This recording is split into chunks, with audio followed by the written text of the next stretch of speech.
Në bashkinë e Maliqit, 2 nga blegtorët potencial të zonës Gentian Muço e Kasëm Sardi zotrojnë se cilin nga 300 krerë të imta dhe kanë aplikuar për përfitime nga skema kombëtare e mbështetjes për bujqësinë.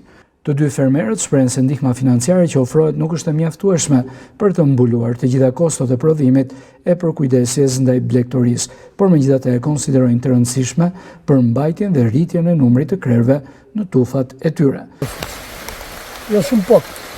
Sidomos me të punë që bëjmë neve, në krahasim me vendet e tjera që jemi neve, edhe me vojtkin që kemi neve, se neve nuk kemi kushte, këto kushte që kemi këtu i kam bërrejti me likëtëmia me.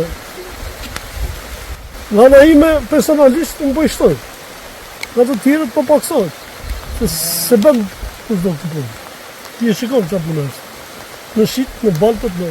Nuk është e mjaftueshme, t'ishte pak me lartër, se ka shumë shpenzime, qirarat e tokave, janë të gjitha, domethënë që këtë vuten do të hanë ato, po pak me lartër. Ndërkohë, procesi i aplikimit për mbështetjen financiare në kuadër të skemës kombëtare Vion dhe shumë fermerë në të gjithë territorin e Bashkisë Maliqit po shfrytëzojnë këtë mundësi për të përmirësuar aktivitetin e tyre bujqësor e blegtoral.